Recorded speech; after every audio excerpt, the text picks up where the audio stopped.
ઈડર એપીએમસીની ગેરકાયદેસર ભરતી મુદ્દે મુખ્યમંત્રી અને અમિત શાહને ભાજપ અગ્રણીએ લેખિત રજૂઆત કરી છે। ઈડર તાલુકામાં છેલ્લા કેટલાય દિવસોથી શહેરમાં આવેલ માર્કેટયાર્ડ ખાતે ભરતી પ્રક્રિયા મામલે ચકચાર મચી છે। ત્યારે અન્ય જિલ્લાના અખબારમાં જાહેરાત આપી સિઝનેબલ હંગામી ધોરણે સ્ટાફની જરૂરિયાત હોય રસ ધરાવતા ઉમેદવારોએ તારીખ 14/3/2024 સુધીમાં અરજી કરવાની જણાવતા લોકોમાં ચર્ચાનો વિષય બન્યો હતો। ત્યારે આ બાબતે અનાજ માર્કેટયાર્ડમાં ચેરમેન દ્વારા આ વાતને વખોડી કાઢી તદ્દન પાયાવિહોણી અને અમોને બદનામ કરવાનું કાવતરું છે તેવું જણાવ્યું હતું।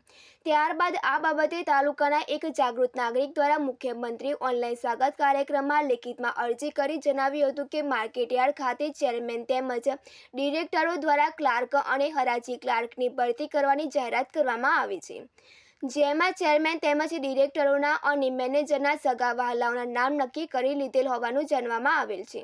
તેમજ એક કર્મચારી લેવાનો ભાવ 20 થી 25 લાખ રૂપિયા સુધીનું નક્કી કરેલું પણ અમારા ધ્યાનમાં આવેલ છે।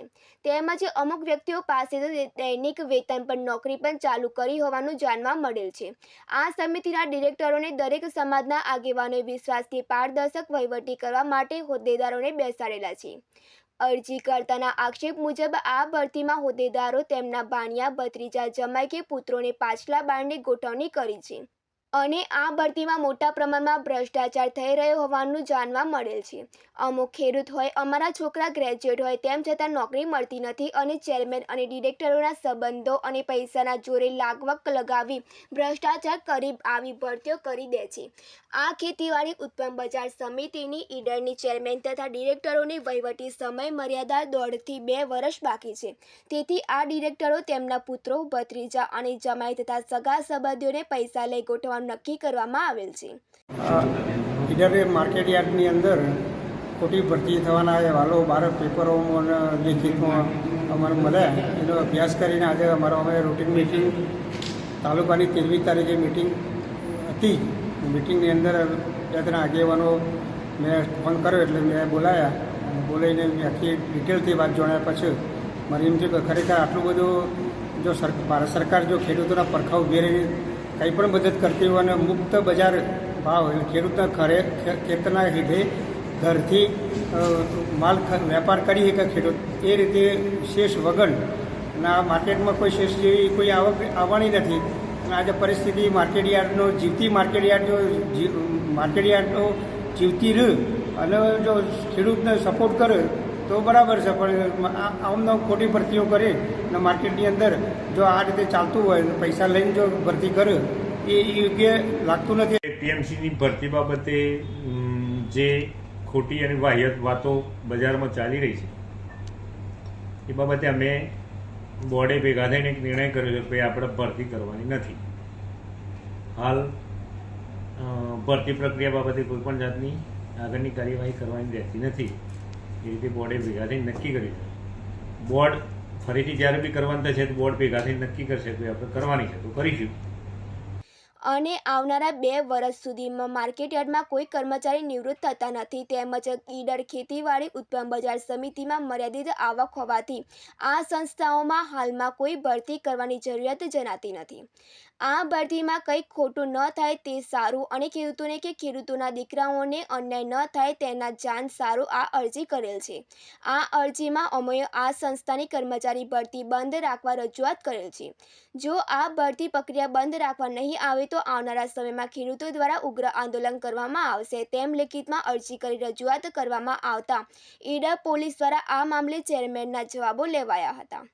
ત્યારે ગત તારીખ 12/5/2024ના રોજ લોકમુખેથી મળતી માહિતી મુજબ લોકોને અંધારામાં રાખી મહેસાણા ખાતે ભરતી પ્રક્રિયા હાથ ધરાઈ હોવાનું ખુલતા માર્કેટયાર્ડના ચેરમેનની વાતો જૂઠાણી હોય તેમ લાગી રહ્યું છે। ત્યારે હવે જણાવવાનું રહ્યું કે આ મામલે લોકોને અંધારામાં રાખી ભરતી પ્રક્રિયા હાથ ધરવામાં આવશે કે પછી કુલડીમાં ગોળ બંગાશે એ સમય જ બતાવશે। સાબરકાંઠા ભાજપ પૂર્વ પ્રમુખ પીસી પટેલે જણાવ્યું હતું કે ભારતીય કિસાન સંઘની ઈડર એપીએમસી માર્કેટ ખાતે સોમવારે 11:30 કલાકે બેઠક હતી, તેની માહિતી મળતા તેઓ ત્યાં ગયા હતા। કિસાન સંઘના કાર્યકર્તા અને ખેડૂતો દ્વારા ઈડર એપીએમસીમાં ગેરકાયદેસર ભરતી થવા જઈ રહી હોવાની માહિતી મળી હતી, જેના આધારે મેં મુખ્યમંત્રી ભૂપેન્દ્રભાઈ પટેલ, કેન્દ્રીય ગૃહ અને સહકાર મંત્રી અમિત શાહ, પ્રદેશ પ્રમુખ CR પાટીલ, ખેતી નિયામક ગાંધીનગર, સાબરકાંઠા અને રાજ્ય રજિસ્ટ્રાર તેમજ ધારાસભ્ય રમણલાલ વોરા સહિતને લેખિતમાં જાણ કરી છે.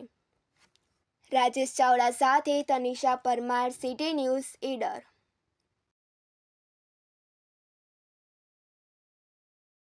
આજરોજ 13મી તારીખે ભારતીય કિસાન સંઘની કારોબારીની તાલુકા બેઠક હોવાથી મને સમાચાર મળે એટલે હું અહીંયા આવ્યો હતો. ખેડૂત હોલમાં ઈડર માર્કેટિંગ યાર્ડમાં ગેરકાયદેસર એક ભરતીની પ્રક્રિયા ચાલી રહી છે. એ આજથી 15 દિવસ પહેલાં દૈનિક સમાચાર સંદેશની અંદર પ્રસિદ્ધિ પણ થઈ હતી.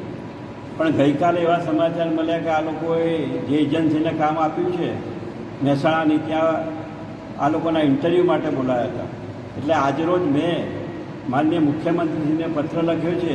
એ દૈનિક ભાસ્કરના પત્રકારશ્રીને મેં રૂબરૂ આપેલ છે અને આ પ્રક્રિયા બંધ રહે એના માટે ઠેઠ કેન્દ્રના સહકારિતા મંત્રી અમિત શાહથી માંડીને ગુજરાત સરકારના તમામ એના વહીવટકર્તાઓને પત્રથી જાણ કરી છે કે આ ભરતી પ્રક્રિયા ખોટી રીતે થઈ રહી છે